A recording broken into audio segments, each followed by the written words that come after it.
नमस्कार। आज हम बात कर रहे हैं अमेरिका और कनाडा की। सोचिए, दो ऐसे देश जिनके बीच दुनिया का सबसे लंबा और शांत बॉर्डर है। बिल्कुल।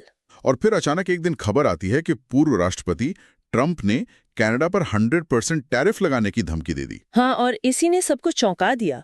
तो हमारे पास एक YouTube वीडियो का पूरा विश्लेषण है और आज हम उसी के आधार पर इस पूरे मामले की परतें खोलने की कोशिश करेंगे। सवाल कई हैं। ट्रंप अचानक इतने नाराज क्यों हो गए? क्या ये सिर्फ एक सियासी धमकी है या कनाडा के लिए कोई सच में बड़ा खतरा है? और क्या कनाडा की इकोनॉमी इतनी कमजोर है कि वो झुक जाएगी? ये भी एक बड़ा सवाल है। बिल्कुल। तो चलिए इसी को समझने की कोशिश करते हैं। सबसे पहले तो ये कोई नई बात नहीं है। ट्रंप पहले भी कनाडा को लेकर ऐसी बातें करते रहे हैं। हाँ, ये उनका एक पैटर्न रहा है।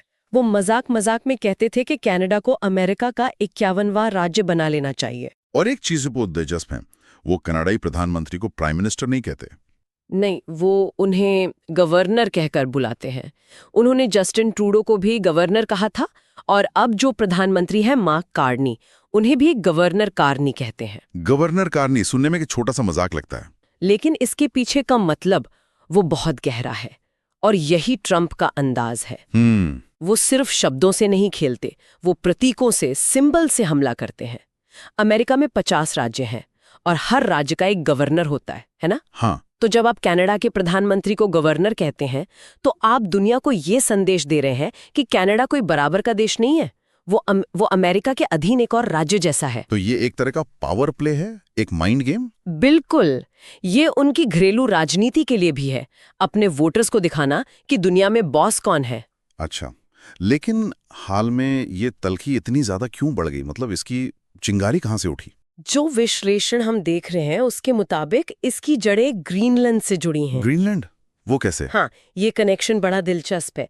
कुछ समय पहले ट्रंप ग्रीनलैंड को खरीदने को लेकर पूरी तरह जुनूनी थे। हाँ, मुझे याद है, डेनमार्क ने साफ मना कर दिया था। हाँ, और उस वक्त कनाडा ने, जो कि अमेरिका का सबसे करीबी पड़ोसी और नेटो सहयोगी है, से अमेरिका का साथ नहीं दिया। बिल्कुल, उसने डेनमार्क और ग्रीनलैंड का समर्थन किया और ये बात ट्रंप को बहुत ज्यादा चुभी। तो ये एक तरह का लॉयल्टी टेस्ट था जिसमें कनाडा फेल हो गया। हाँ, बिल्कुल सही समझ रहे हैं। उन्हें लगा कि कनाडा ने धोखा दिया है और जैसे ही ग्रीनलैंड की डील नाकाम हुई, उनका सारा गुस्सा कनाडा की तरफ मुड़ गया। और फिर कनाडा ने एक और कदम उठाया। हाँ, एक ऐसा कदम जिसने आग में घी डालने का काम किया। चीन का दौरा। जी, ग्रीनलैंड विवाद के कुछ ही हफ्तों बाद प्रधानमंत्री कार्नी चीन पहुंच गए और ये कोई मामूली दौरा नहीं था। 10 साल में पहली बार कोई कनाडाई प्रधानमंत्री चीन गया था।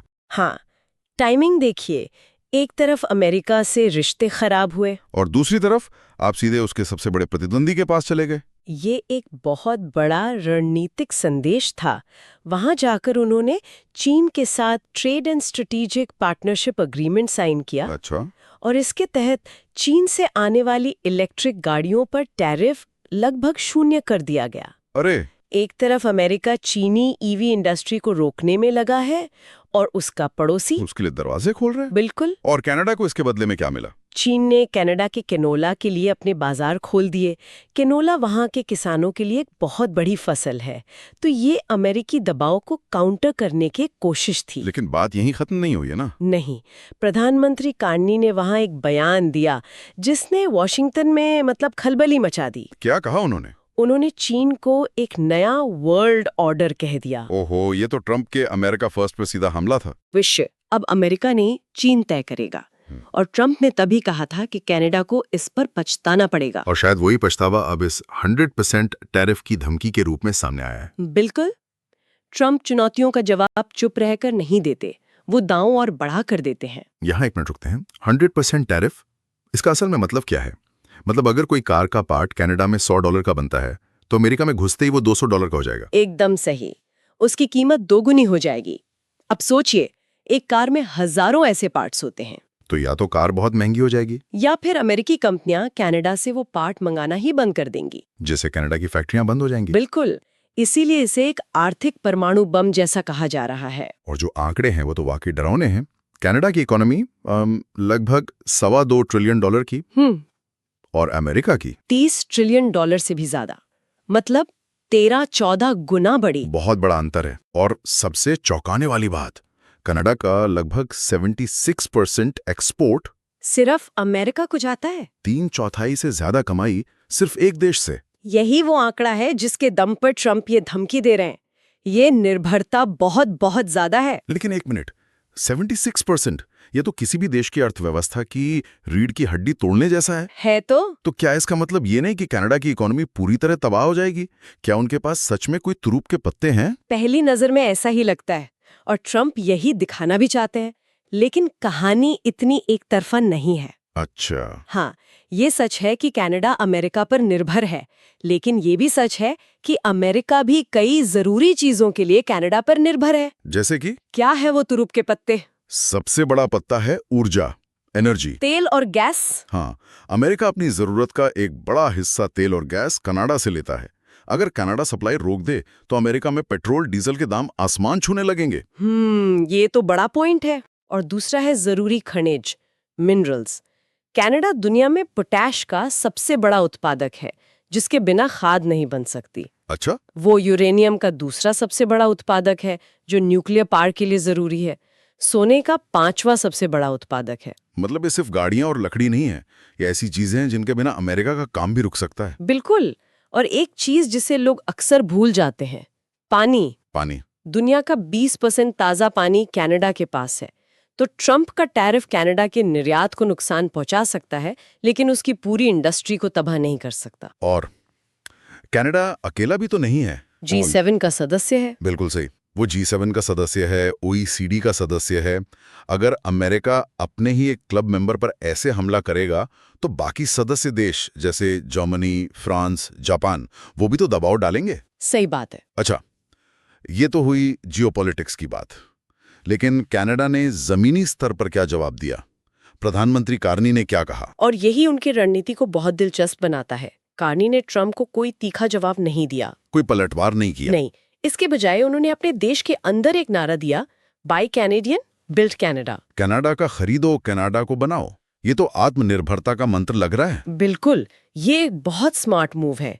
बाहर से ये एक देशभक्ति का नारा लगता है, लेकिन असल में ये अपने लोगों को संदेश दे रहा है कि हमें अमेरिका पर अपनी निर्भरता कम करनी होगी। तो बिना जवाब दिए ही जवाब दे दिया। सही। और जैसा हमने पहले बात की, वो सिर्फ नारे नहीं दे रहे, वो दूसरे दरवाजे भी खटखटा रहे हैं, चीन के अलावा। हाँ, और ये बहुत महत्वपूर्ण है।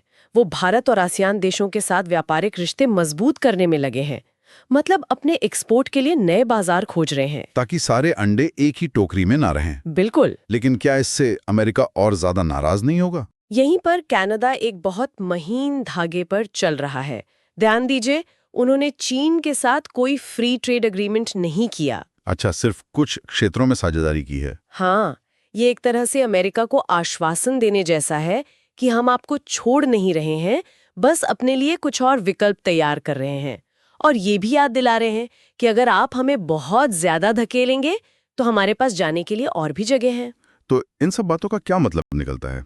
क्या ये सिर्फ बयानबाजी है या कनाडा के लिए सच में कोई खतरा है? देखिए, जहां तक सैन्य हमले की बात है या अर्थव्यवस्था को पूरी तरह तबाह करने की, तो वो लगभग असंभव है। क्यों? अमेरिका की विदेश नीति ये नहीं रही है कि वो अपने पड़ोसियों से लड़े।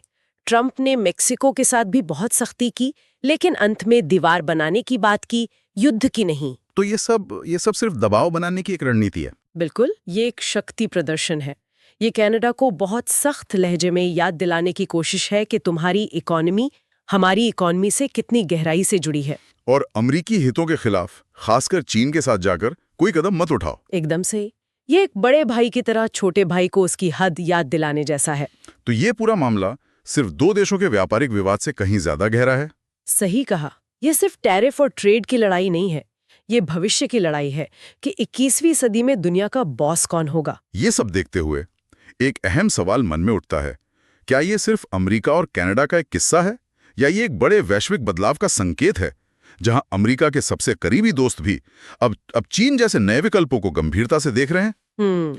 इस बदलते हुए शक्ति संतुलन में कनाडा जैसे देश, जो अब तक अमेरिकी छत्र छाया में सुरक्षित थे, वो खुद